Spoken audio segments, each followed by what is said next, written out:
کس نے کھودی مجھے آج تک نہیں پتا چل سکا. پتھر ہیں, عورت قبر نہیں کھود سکتی وہاں. کوئی بدو آ گئے ہوں گے جنہوں نے قبر کھودی. جب چلنے لگے تو ہمارے نبی ایک دم اپنی ماں کی قبر پر گر کے یوں پکڑ ماں کی قبر کو ایسے پکڑ لیا اور جب پھئی مار لیا, چھڑیا ہی نہیں. ام ایمن زور لاون سے, آپ ادھر زور لگا رہے, نہیں میری ماں میرے ساتھ چلے. اس کے بعد اب کوئی نہیں کہہ سکتا بے وقت موت آ گئی. یہ کہنا بھی نہیں چاہیے, یہ ویسے اللہ پر اعتراض ہے. کوئی بے وقت نہیں مرتا. اللہ نے اپنے محبوب کو 6 برس کی عمر میں یتیم کر دیا. مجھے خیال آتا اللہ مدینے میں موت دے دیتا تو وہاں بھی رشتہ دار تھے وہ گود میں لے لیتے. اللہ مکے میں موت دیتا, دادے چاچے پھپھیاں سارے سنبھال لیتے. این جنگل میں موت دی. آگے 4 رات کا سفر باقی ہے.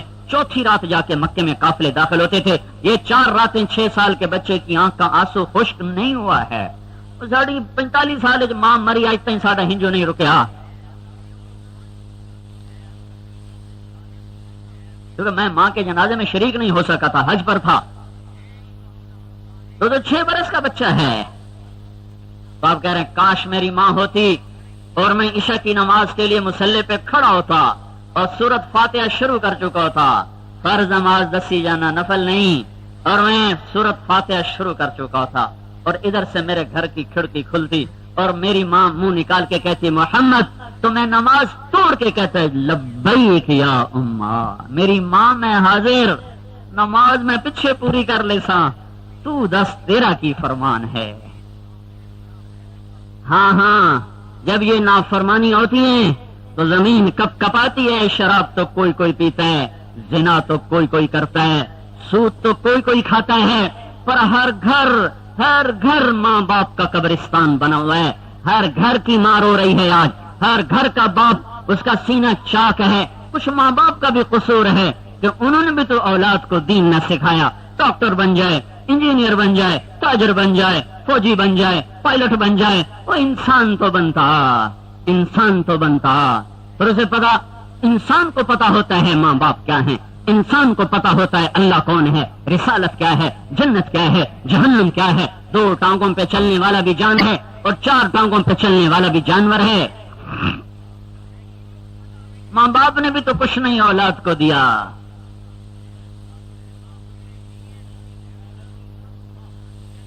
اللہ کا نبی کہہ رہے ہیں میری ماں ہوتی میں نماز توڑ دیتا.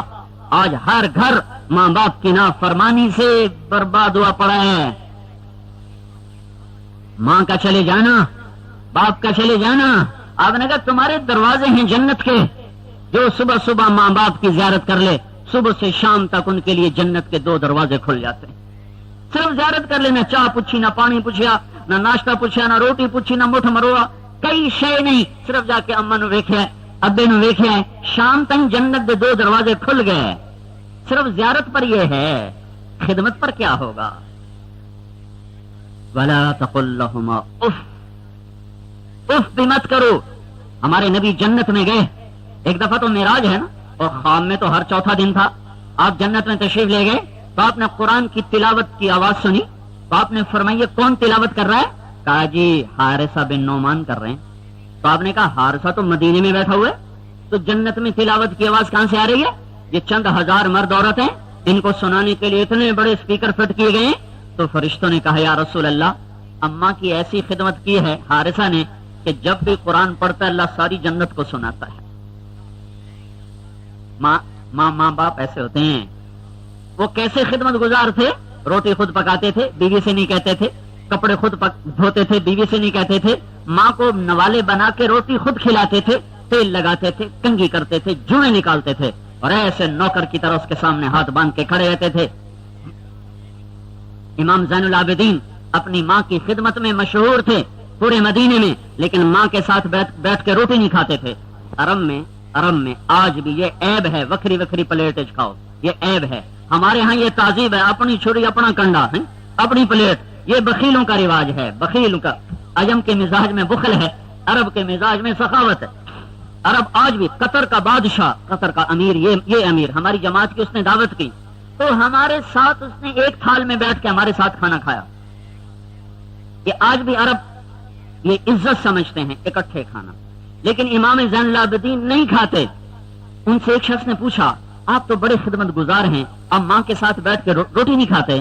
کہ مجھے ڈر لگتا ہے کوئی بوٹی میری ماں کو پسند آئی ہو اور میں اٹھا کے جہنم میں نہ چلا جاؤں. میں اس لیے ساتھ روٹی نہیں کھاتا ہوں کہ کوئی ایسی بوٹی نہ اٹھا لوں جو میری ماں کی نظر میں ہو اور اسے پسند ہو اور اس کے اٹھانے سے پہلے میں اٹھا لوں اور میں اللہ کی نظروں میں مردود ہو جاؤں. جنت کے وارث آل رسول ہو کر وہ یہ ماؤں کی خدمت گزار ہیں. صرف دولت ہی سب کچھ نہیں ہے بھائیو, جھنڈے والی گاڑیاں ہی سب کچھ نہیں ہے, یہ تو آنی جانی چیزیں ہیں. میں یہ کہہ رہا تھا اتنا بڑا شہنشاہ جب اس کی نافرمانی ہوتی ہے تو زمین کہتی مولا اجازت دے میں پھٹ جاؤں, پانی کہتا ہے یا اللہ اجازت دے میں چڑھ جاؤں, فرشتے کہتے ہیں یا اللہ اجازت دے میں ہم اتر جائیں اور انہیں اڑا دیں. جس کی نافرمانی ہوتی ہے غصہ تو اسے آنا چاہیے.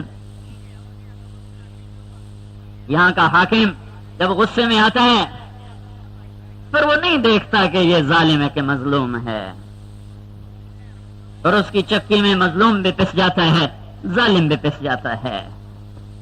اور اللہ شہنشاہ اعظم جب اس کی نافرمانی ہوتی ہے تو لاہور کی زمین, کراچی کا پانی, آسمان کے فرشتے اجازت مانگتے یا اللہ اجازت چڑھ جائیں ہم. رمضان میں بھی شراب چلے اور زنا ہو, یا اللہ تو ہمیں اجازت دے ہم چڑھنا چاہتے ہیں.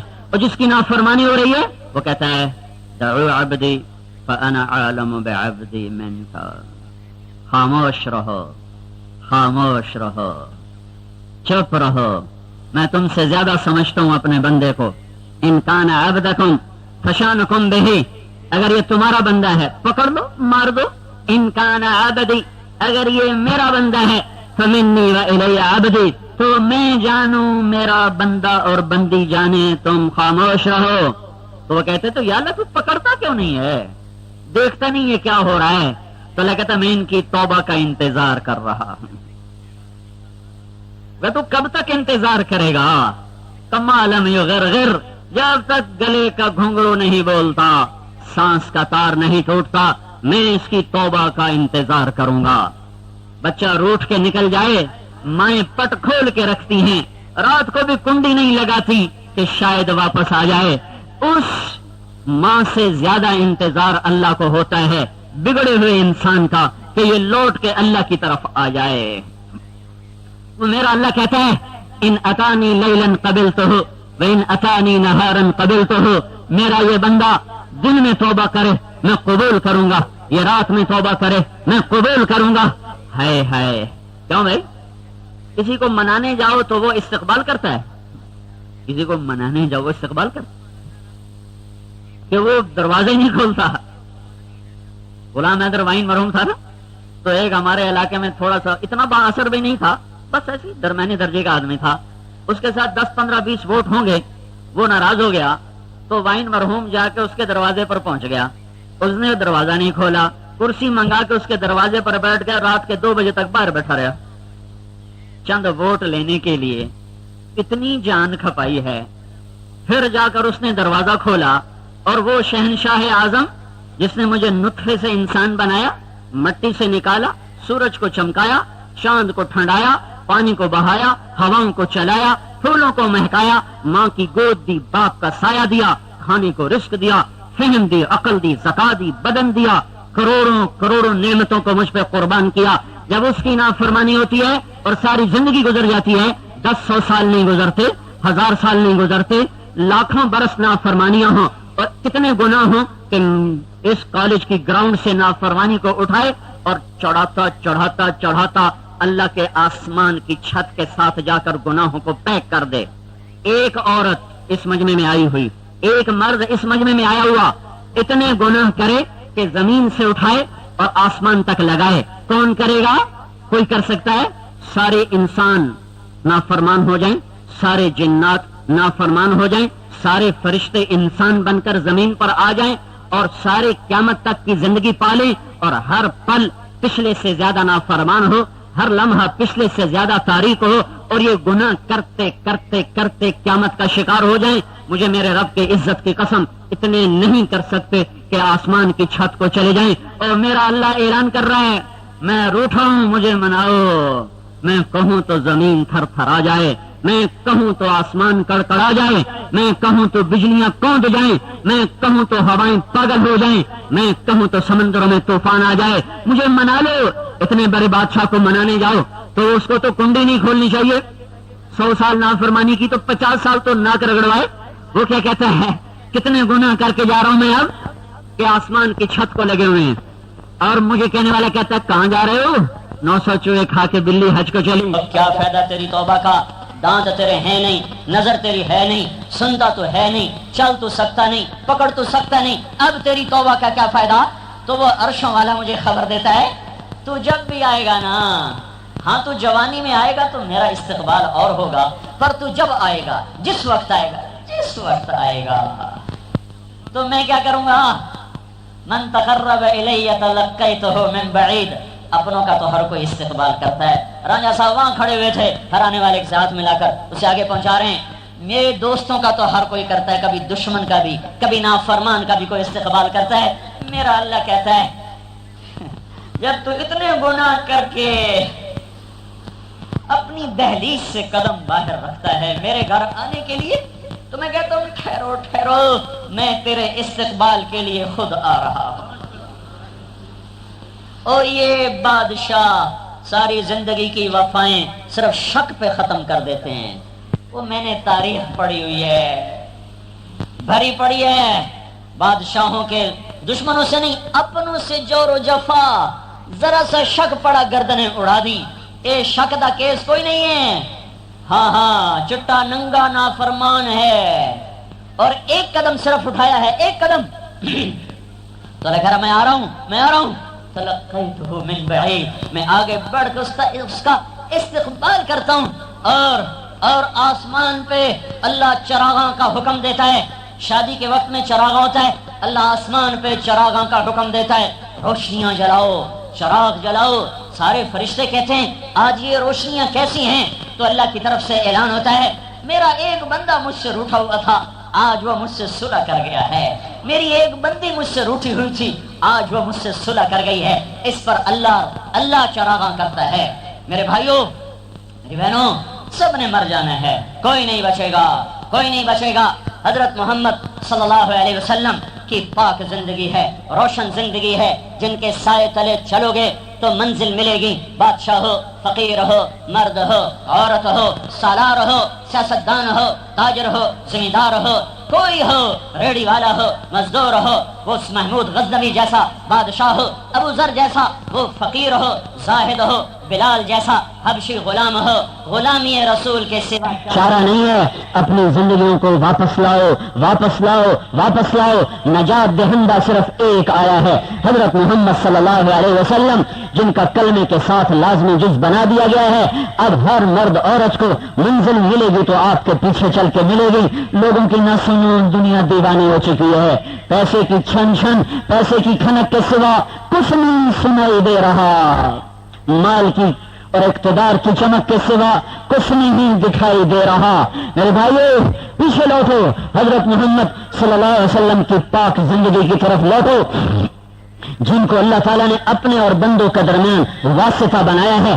آپ نے معراج میں اللہ سے پوچھا، یا اللہ، ابراہیم کو آپ نے خلیل بنایا، موسیٰ کو آپ نے کلیم بنایا، داؤد علیہ السلام کو آپ نے لوہا نرم کر کے دیا، سلیمان علیہ السلام کو ہوا تابع کر کے دی، اور عیسیٰ علیہ السلام کو مردے زندہ کر کے دیے، یا اللہ میرے لیے کیا ہے؟ تو میرے اللہ نے کہا، اولیس قد آتیتک افضل من ذلک کلہ، میں نے تمہیں سب سے اعلیٰ چیز دی ہے، اللہ ذکرت الا ذکرت معی، قیامت تک تیرا میرا نام اکٹھا رہے گا، جدا نہیں ہو سکتا۔ اللہ ملے گا تو کام بنے گا نا، اللہ ملے گا غلامی رسول سے۔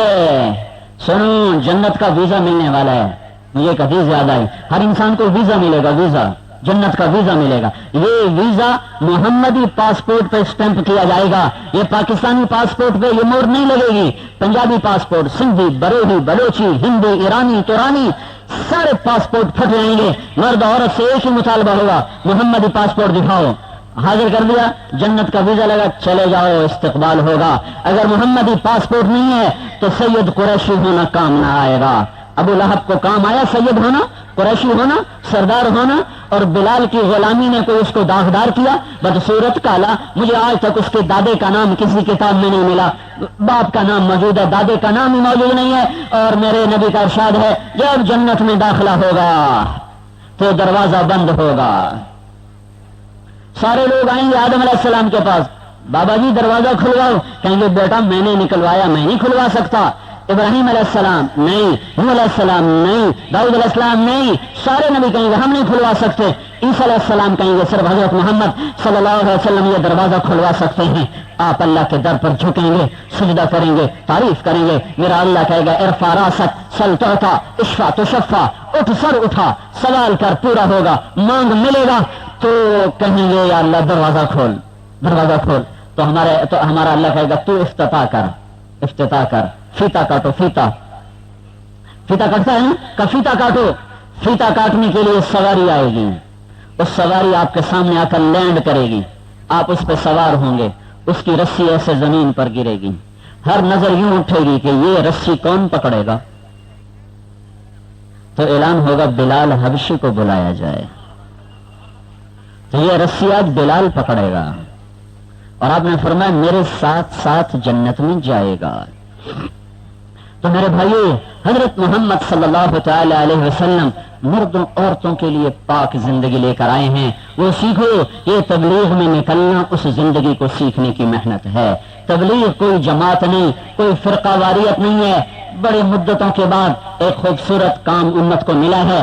حضرت محمد صلی اللہ علیہ وسلم کی پاک زندگی کو لے کر دنیا میں پھرنا اور اس پیغام کو لے کر عام کرنا، یہ تربیت بھی ہے، یہ پیغام کا پہنچانا بھی ہے. رمضان سے مبارک مہینہ کوئی نہیں ہے. اللہ تعالیٰ نے شیطانوں کو قید کر دیا، نفل کو فرض بنا دیا، فرض کو 70 فرض کر دیا، اور رات کی تراویح کو اللہ کے نبی نے سنت قرار دیا. اور تراویح کے ہر سجدے پر 1500 نیکی کا اعلان ہے. بہت سے بھائی نہیں پڑھ رہے، انہیں پتہ تو چل گیا میں کتنا نقصان کر رہا ہوں. تراویح کے ہر سجدے پر 1500 نیکی اللہ لکھتا ہے. تراویح کے ہر سجدے پر جنت میں سرخ یاقوت کا گھر بنتا ہے جس کے 60,000 سونے چاندی کے دروازے ہوتے ہیں. اور جب آخری رات تراویحاں پڑھ لیتا ہے تو اللہ فرماتا ہے چلو سارے پچھلے معاف کر دو، نئی کاپی لگا دو. تو سارے بھائی بہن بھائی توبہ کریں، اللہ کے دربار میں جھکیں. مبارک مہینہ ہے، 4 آدمی رمضان میں بھی نہیں بخشے جاتے. اللہ کرے ایسا کوئی بھی نہ ہو، کوئی بھی نہ ہو، کوئی بھی نہ ہو. ممکن ہے کوئی ہو تو میں بتا دوں، شراب پینے والا رمضان میں بھی معافی نہیں ہوتی، ماں باپ کا نافرمان رمضان میں بھی معافی نہیں ہوتی، دل میں کینہ رکھنے والا رمضان میں بھی معافی نہیں ہوتی، اور رشتہ داروں سے برا سلوک کرنے والا رمضان میں بھی معافی نہیں ہوتی.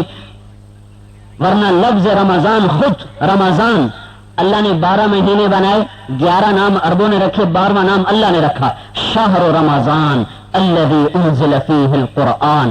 یہ شہر الصیام بھی تو اللہ کہہ سکتا تھا، روزے کا مہینہ، رمضان کا مہینہ. رمضان کا مطلب جل جانا ہوتا ہے، رمضان کا عربی میں مطلب جل جانا ہے. رمضان کو رمضان ماہ سیام، روزوں کے مہینے کو رمضان اس لیے کہتے ہیں کہ اس میں جب آدمی 29 روزے رکھ لیتا ہے، 29 تراویح پڑھ لیتا ہے تو اللہ اس کے سارے گناہوں کو جلا دیتا ہے، اس لیے اس کو رمضان کہا جاتا ہے. اور سنو، مہینہ 29 کا ہو تو بھی 30 روزوں کا اللہ اجر لکھتا ہے، مہینہ 30 کا ہو تو بھی 30 روزوں کا اللہ اجر لکھتا ہے. ہم نے تو 30 کی نیت کی تھی، چاند 29 کا نکلا، اللہ 1 روزہ اضافی ہمارے کھاتے میں ڈال دیتا ہے. تو سارے بہن بھائی توبہ کرو، اللہ کے بارگاہ میں رو دھو کے مانگو.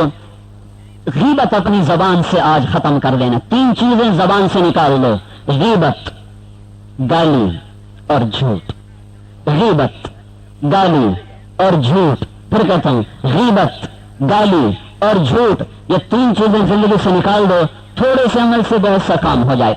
اب سارے بھائی 1 دفعہ سورۃ فاتحہ پڑھو، 3 دفعہ سورہ اخلاص پڑھو، اور ڈاکٹر صاحب کی اہلیہ کی اس کی نیت کرو، اور اس کے بعد انشاءاللہ دعا کر لیں. جو جہاں پڑھتا ہے وہ وہیں ایصال ثواب کر دیا کرے تو پہنچ جاتا ہے. یہ اللہ تعالیٰ نے مرنے والے کے لیے کتنا فضل فرمایا کہ ہمیں کہا پڑھو، ہم پہنچا دیں گے، تو اس کی کمیاں ہیں وہ دور ہوتی چلی جاتی. درود شریف پڑھو. اللہم لک الحمد کما انت اہلہ فصل على سيدنا ومولانا محمد كما أنت أهله وفعل بنا ما أنت أهله إنك أهل التقوى وأهل المغفرة. اللهم اغفر لها وارحمها وتجاوز عنها وأبدلها دارا خيرا من دارها وأهلا خيرا من أهلها ومالا خيرا من مالها ونقها من الخطايا كما ينقى الثوب الأبيض من الدنس وباعد بينها وبين خطاياها كما باعدت بين المشرق والمغرب. اللهم اغسلها بالماء والثلج والبرد. اللهم اغفر لها ما تقدم من ذنبها وما تأخر وما أسرت وما أعلنت وما أنت أعلم به منها إنك على كل شيء قدير. اللهم لا تخزها فإنك بها عالم ولا تعذبها فإنك عليها قادر. اللهم لا تخزها فإنك بها عالم ولا تعذبها فإنك عليها قادر. یا اللہ تو ڈاکٹر صاحب کی اہلیہ اور نور کی والدہ کی بخشش فرما. یا اللہ وہ بیماری دیکھ کر گئیں اور یا اللہ جمعے کا دن لے کر گئیں. تیرے محبوب کا وعدہ ہے جو جمعے کے دن قبر میں جاتا ہے، جو جمعے کے دن مر جاتا ہے، چاہے وہ ہفتے کو قبر میں جائے، اتوار کو جائے، تیرا قبر کا حساب بھی معاف ہو جاتا ہے، اگلی گھاٹیاں بھی آسان ہو جاتی ہیں. تو نے اس خاتون کو جمعے کے دن کی موت عطا فرمائی، تو ان کی قبر کو بھی ٹھنڈا فرما، اسے جنت کا باغ بنا اور فردوس اعلیٰ میں مقام فرما. میرے مولا تیری ذات کو بقا ہے، ہم سب نے تو مرنا ہی ہے. جب جس حال میں جس جگہ پر موت آئے ایمان پہ خاتمہ فرما، آخری بول ہمارا کلمہ بنا دے. یا اللہ ڈاکٹر صاحب نے بتایا کہ انہوں نے بھی کلمہ پڑھا، اور تیرے محبوب کا فرمان ہے جس کا اول قول کلمہ ہو، آخری قول کلمہ ہو، 1000 برس بھی زندہ رہے تو اس کو اپنی جنت میں داخل فرماتا ہے. میرے مولا نصیبوں والے ہوتے ہیں جو موت پہ کلمہ پڑھتے ہیں، ورنہ پڑھانے کے باوجود بھی لوگ نہیں پڑھتے اور ایسے ہی اٹھ جاتے ہیں. یا اللہ اس وقت تیری ذات کے سوا کوئی نہیں ہے جو یہ بول ہمیں یاد کرا سکے. جب تو ہمیں بلا رہا ہو تو ہمارا آخری بول لا الہ الا اللہ ہو. ہم نے اسی پر ہمارا خاتمہ فرما، اسی پر ہمیں قیامت کے دن اٹھنے والا بنا. یا اللہ تو ڈاکٹر صاحب کی اہلیہ کے زندگی بھر میں جو کمیاں ہوئیں، جو کوتاہیاں ہوئیں، جو گناہ ہوئے صغیرہ یا کبیرہ، تیرے بارے میں، تیرے حبیب کے بارے میں، شریعت کے بارے میں، رشتہ داروں کے بارے میں، میرے مولا تو کریم ذات ہے، وہ سارے معاف فرما. اور جو کوئی نیکیاں وجود میں آئیں، جو کوئی ذرہ خیر وجود میں آیا تو اس پر انہیں جنت عطا فرما. یا اللہ تیرے نبی کا فرمان ہے جس عورت کا خامد اس پہ راضی ہو اور وہ 5 وقت کی نمازی ہو اور وہ پردہ دار ہو، پاک دامن ہو، تو جنت کے 8 دروازے اس کے لیے کھول دے گا. وہ جس دروازے سے چاہے گی داخل ہو جائے گی. یا اللہ وہ نیک خاتون تھیں، پردہ دار تھیں، ان کے خامد ان پر راضی رہے اور انہی رضا کے ساتھ ان کو رخصت کیا. یا اللہ تو ان کے لیے جنت کے سارے دروازے کھول دے، جس دروازے سے چاہیں وہ داخل ہو جائیں. ان کی بچیوں کی حفاظت فرما. یا اللہ مائیں چلی جائیں تو بیٹیوں میں بہت